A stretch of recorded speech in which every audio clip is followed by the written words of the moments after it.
We're going now to pass to Tiago Taveira Gomes, I think already online on Zoom, for another presentation, and then we'll get to the Q&A session that will be moderated by David Wynnum-Lewis here, and then introducing also a case study, and then some questions from all of the participants and also online participants, as I'm sure Padma is already taking care of our Zoom participants. And unfortunately for LinkedIn viewers, we are not able to address your responses on the comments. You had to join Zoom in order to have your responses admitted in this summit.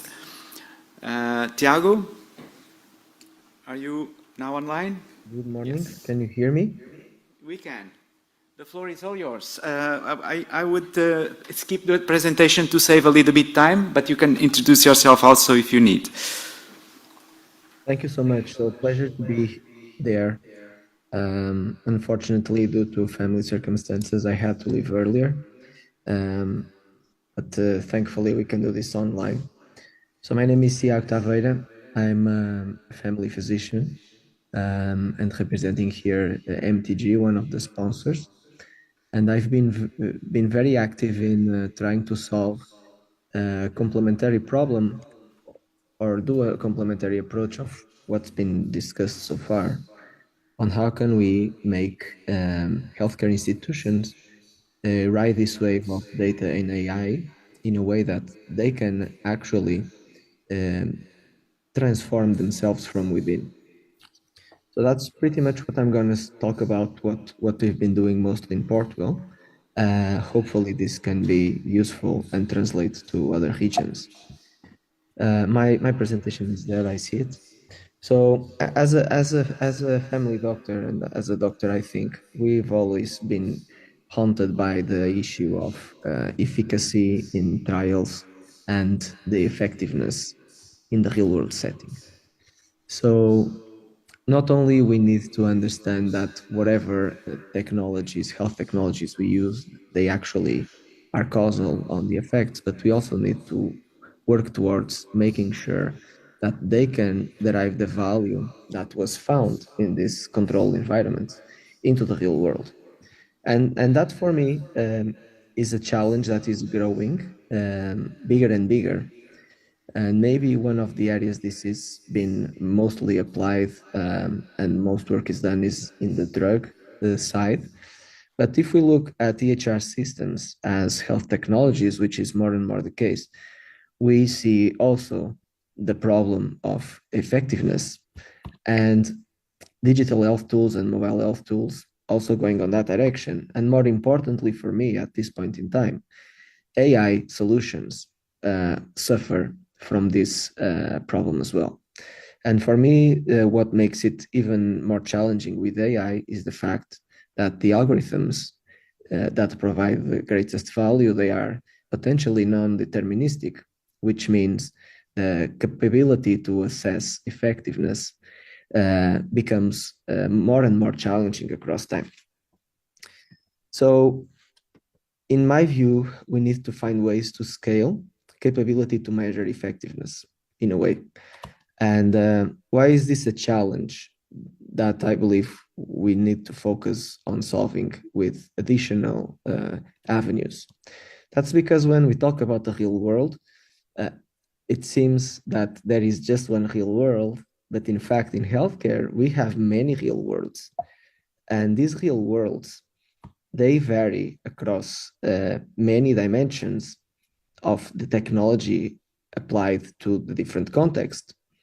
But this context is also broken down in different items, the clinical setting, the kind of progression of disease, acute versus chronic, etc. The degree of skill where the technology is applied in terms of specialist or generalist healthcare providers, the setting in terms of geography. So all of these things have an impact, and they dent the effects we see, and they dent the effects we see in different ways in each setting. So I've come to believe more and more that the healthcare setting and the real world is actually localized. And it's very hard to describe the real world as a single set of rules or generalizations.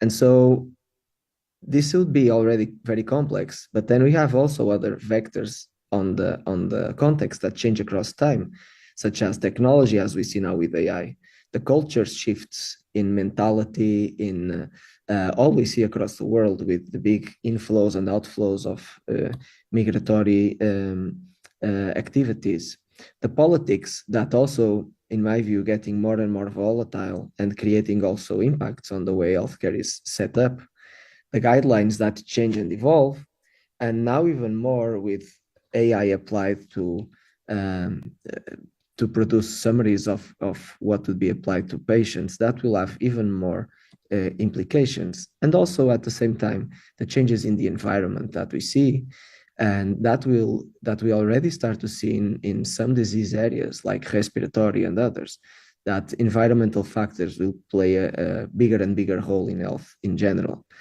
So I think we need to look at the real world as kind of waves in the ocean, where the waves, they actually are composed of fractal waves and smaller waves. And the distributions that govern these waves, they are very likely hard to be known or to be static at a single point in time.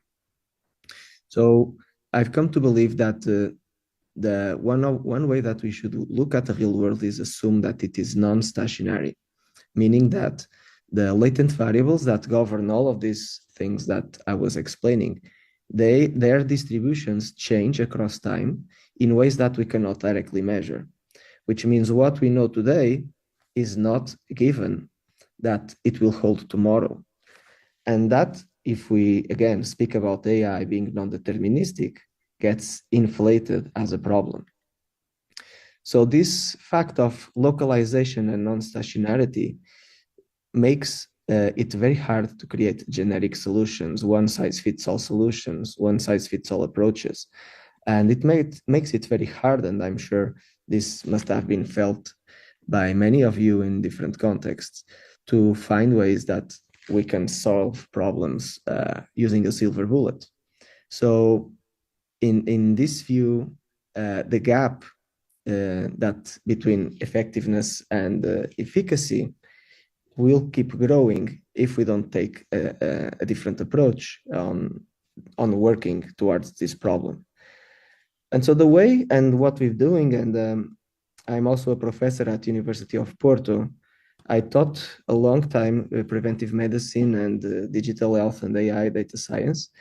But at some point, I decided that the real place where I should be teaching is on site with the clinicians.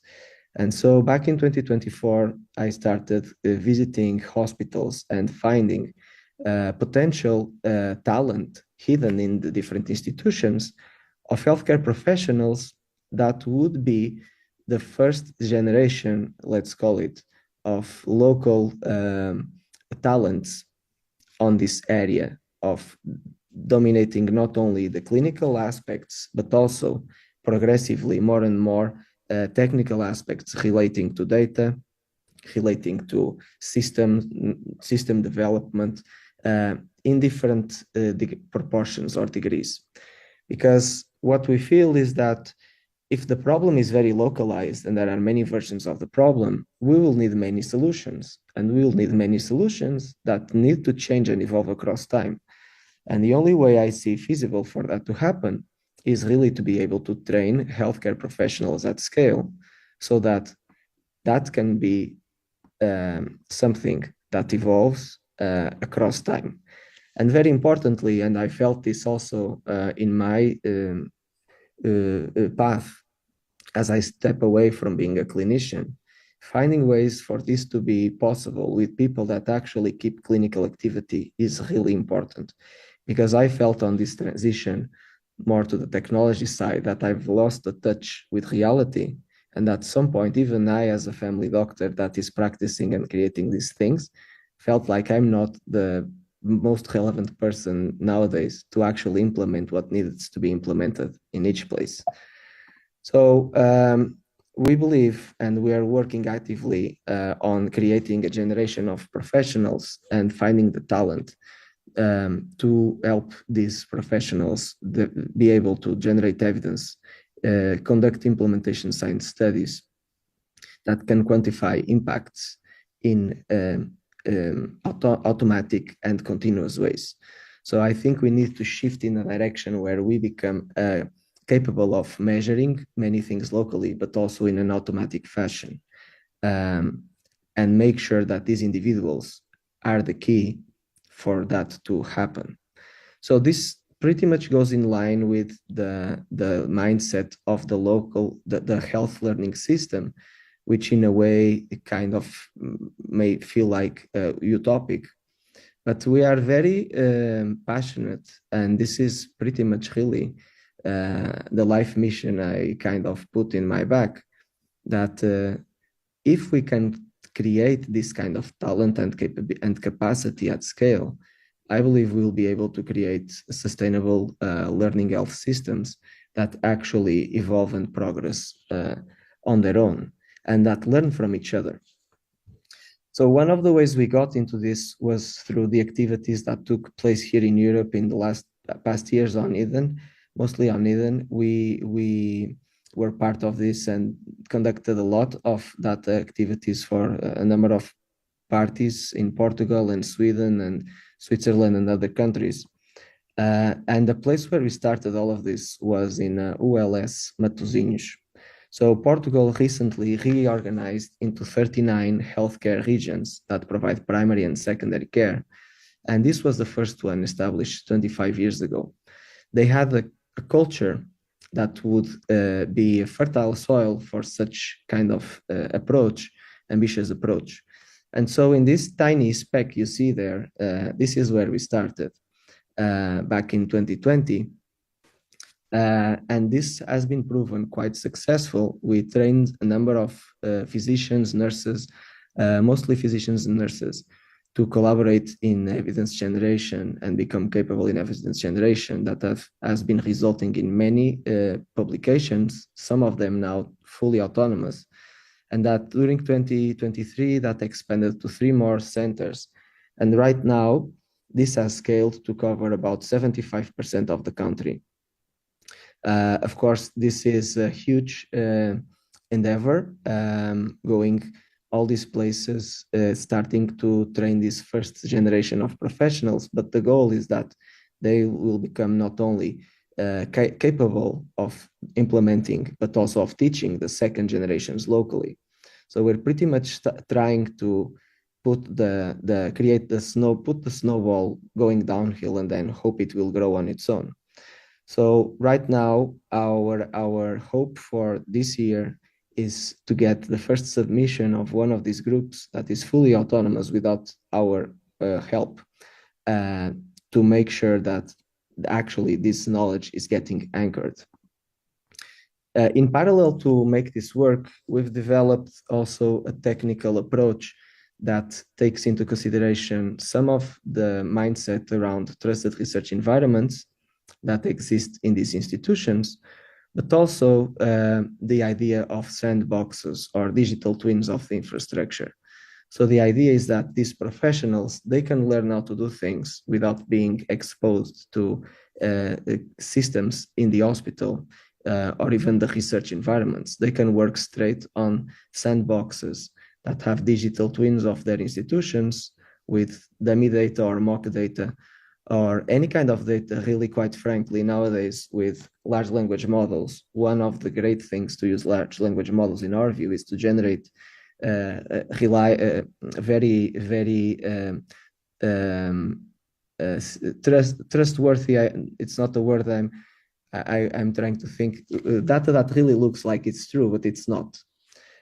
So Gemini and others, they are very good at doing that. And so that is enabling these professionals to develop their algorithms, their analytics, as if they were inside the institutions, even if it's OMOP data or any other kind of data or any other kind of systems, it doesn't matter. You can replicate whatever is the reality and give them a copy of that without any sensitive assets. And what we've been finding out is that for many use cases, including more advanced use cases such as developing AIs or even dashboards to help on local control of things, there is a learning curve that can be surpassed, and that most of the use cases become easy to implement with this approach, which then the actual output of what's developed can be internalized on the TREs in automatic fashion and executed without human intervention. And this is, the great thing with this is that if the talent that we find is a talent that is still very low tech savvy, the talent can grow without being touching any privileged resources and imposing risks or big risks for the institution. This is zero risk approach. And we're building all of this on top of open source software that's around. We're very big believers of open source software, mostly Apache Foundation and Cloud Native Foundation. Hopefully, our developments will one day also be graduating on these very big foundations. And it has yielded some interesting work that has potential, and the setting for it to happen is usually local. For example, the application of a heart failure guideline into the healthcare clinical notes to understand where the patients are not being treated according to the guidelines. Once they presented with some criteria of interest, what was actually the action taken? So these kind of studies that are very localized, they create a huge traction with clinicians because they are seeing the work or the output of their work in a way that they understand in their own clinical language and setting. And so what we've been seeing of this is that the next step is always, how can we change our practice? How can we make this better? And because we're doing this and training people to do this by implementing software that is automated, once a study is there, the study can be executed many times. So they can see this change across time. We're also teaching people to build dashboards to help conducting their activity. This is for complex chronic patients that are very hard to manage, very hard to find on the healthcare system, because the criteria to find them are very complicated and time dependent. And by teaching professionals to develop this sort of tools, this completely changes their capacity to deliver care and to improve. And this is also an example of the kind of things that clinicians usually want a lot to see, how their prescription patterns is happening before, after a discharge, in this case of being acute myocardial infarction, and showing that there is so much more to be done in terms of improving the quality of the prescriptions according to the guidelines. So we think that there is a very fascinating road ahead by trying to focus on raising these talents. And if we go in even further on AI, I think AI will be a tool also to incorporate in such a manner. And I understand that when we speak about personalized medicine, we always tend to think about omics and tailoring treatments to patients. But as a family medicine doctor, I think that there is a huge opportunity to do personalized care by making sure we apply the care that's required to each patient at each point in time in a matter that makes it easier for them to actually to get the maximal benefit of that care. And that may go into other spheres that are also very far away from the omics and depend much more on the context of where care is provided. And also focusing on that, I think that raises the passion and the good feedback that clinicians get by being able to do that. And so for this, I think we need to really focus on having these clinicians develop such capabilities that allows them to generate and also assess what the algorithms are doing across time.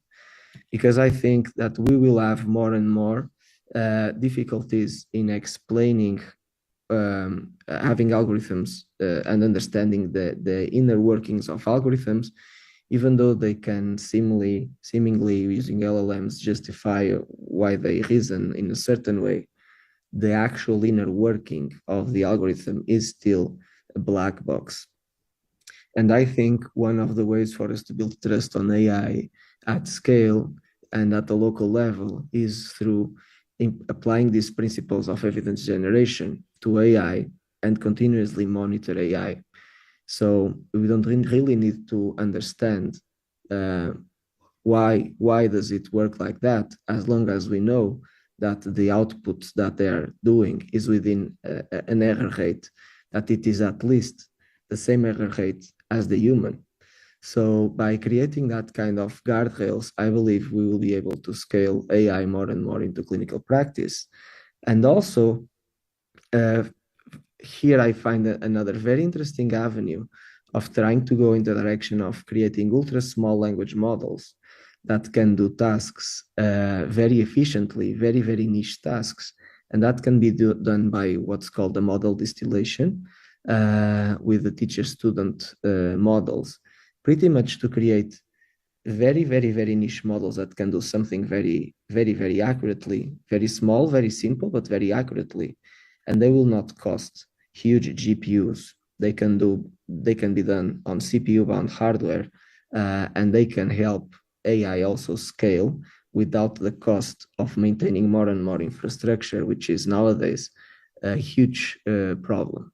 And all of this can be done at this point in time with hardware that is available on the cloud or with some high-end computers and with some of the local models that already exist. And it's a matter of teaching people. Again, I see this huge opportunity. And the final reason I wanted to convey about why this is important is because the AI suffers from what I call the curse of convenience. Because it's so convenient, we just delegate more and more of our cognitive tasks to the AI and tend to rely or over rely as we build trust on the outputs. And of course, that is not both safe, nor is it desirable for keeping and creating professionals that are more and more knowledgeable. So in a way, helping clinicians develop these skills and work these skills out during their as part of their job also, I think, are ways for them to retain knowledge and develop a very critical approach to tools and systems that will also help them keep the correct development of their mindset and not be prone to this curse of convenience. So this is pretty much what we're doing, and I hope this is can be helpful for you. And if any of what I said is something that you'd like to discuss, I'd be very happy to follow up with any of you. Unfortunately, not in presence today, but it will be my pleasure to see if these kind of things can be scaled to other regions. So thank you so much.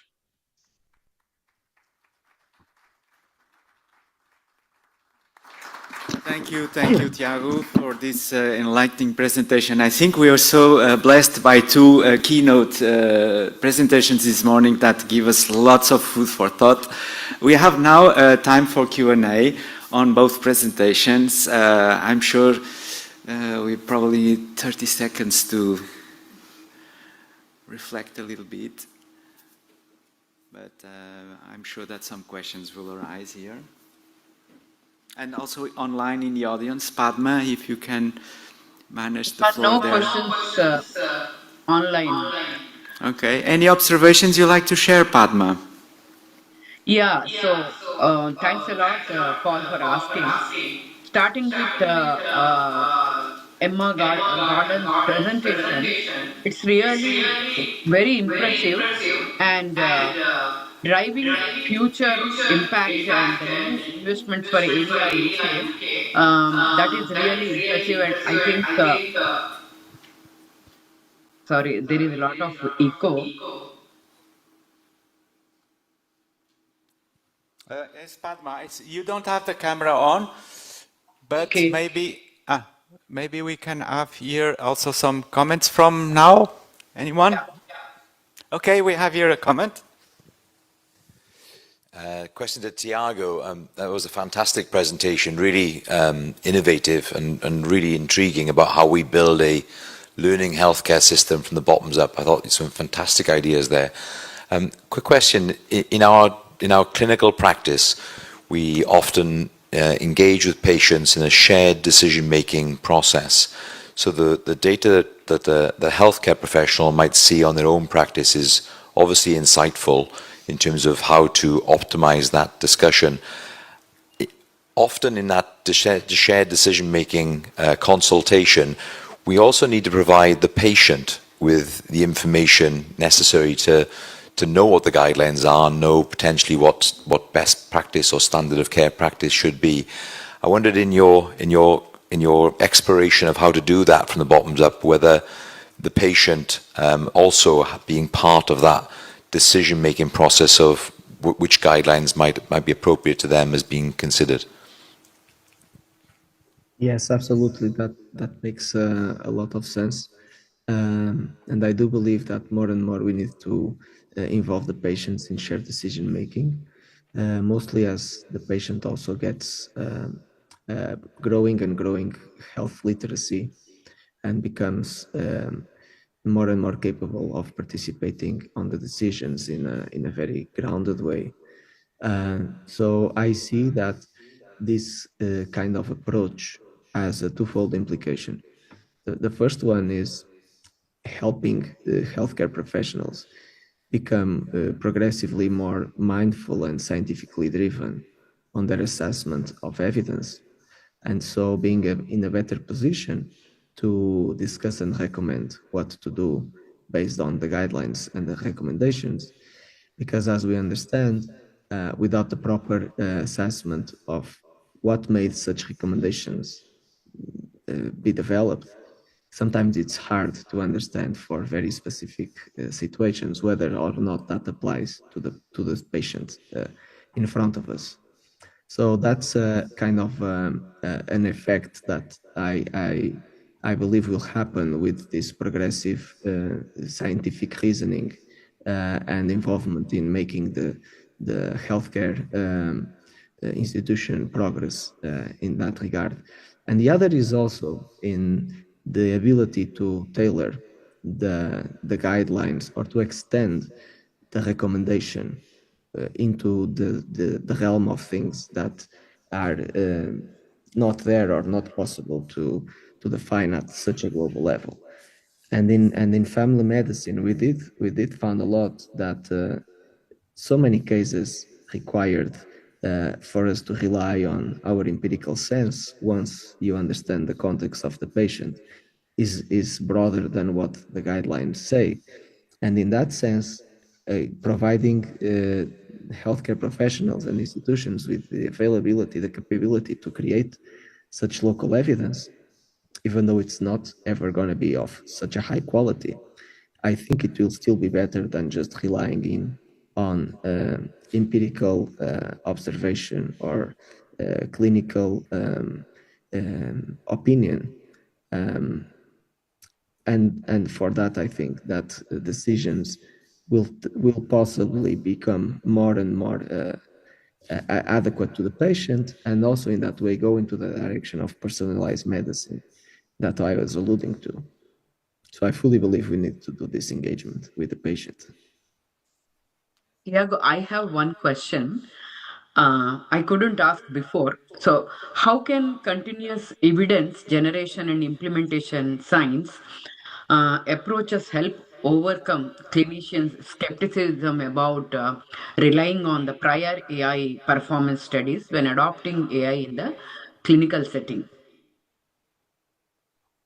Yeah, so that I also think if we involve the healthcare professionals to be part of the process since the beginning, I think that changes the rules of the game from the start. So we put people, or try to put people, on the side of creating the solution instead of trying to push through their resistance once the solutions are rolled out. Uh, and I think it's true, and it's quite justifiable that clinicians are wary of generalizing results of AI algorithms in terms of prediction, for example, of things that they have seen or are published from other databases or other regions. Mostly when this kind of data is very, very reliant on context. So if we go to very, low-end genetic data, or if we go to imaging, the imaging is quite invariant across geographies and physiologies. So evidence that you may found there is very likely to hold, and you have these very interesting results from the federated learning work that's been done on COVID with X-rays that really show that you can find a global model that behaves better on each place than the model just trained with that data. And what that shows indirectly is that there is signal that is generalizable.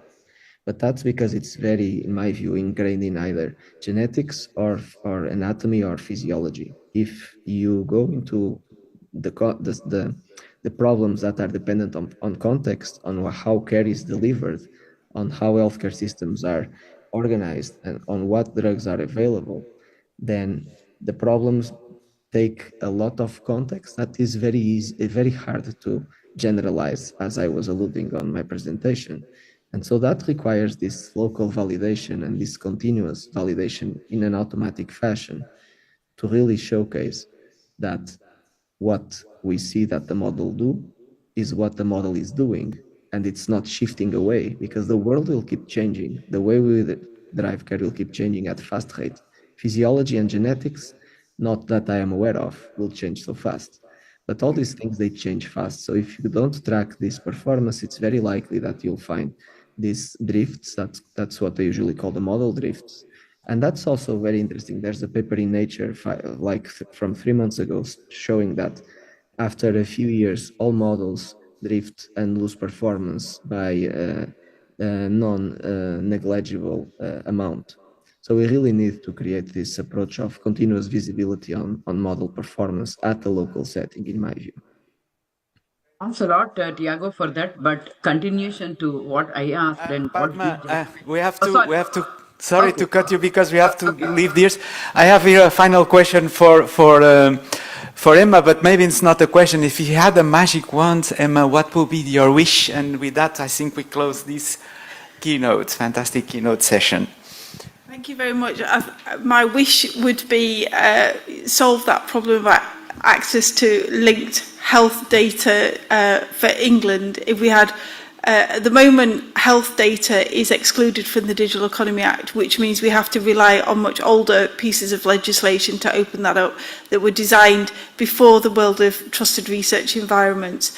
If we could have that exclusion removed, my job would be a heck of a lot simpler. It would be a whole lot more data available for research. Thank you so much. A round of applause to our keynote speakers, and let's now... Everybody is looking for better healthcare solutions. What if AI could be the answer? AI in healthcare isn't just a buzzword, it's revolutionizing patient care. With AI, we can achieve more accurate diagnoses and personalized treatments tailored specifically to each patient. AI systems analyze vast amounts of medical data at lightning speed, identifying patterns that might be missed by human eyes. This means early detection of diseases, fewer errors, and more effective treatments. But the magic doesn't stop there. AI helps streamline administrative tasks, giving healthcare professionals more time to focus on what they do best, caring for patients. The result? Enhanced patient outcomes and improved quality of life. So whether it's predicting patient needs or making real-time decisions, AI is transforming healthcare, one patient at a time. Embrace the future with AI-driven healthcare solutions. Because better health outcomes start with better technology. Ready to take the leap? AI in healthcare, better diagnoses and treatments, making healthcare smarter, one innovation at a time.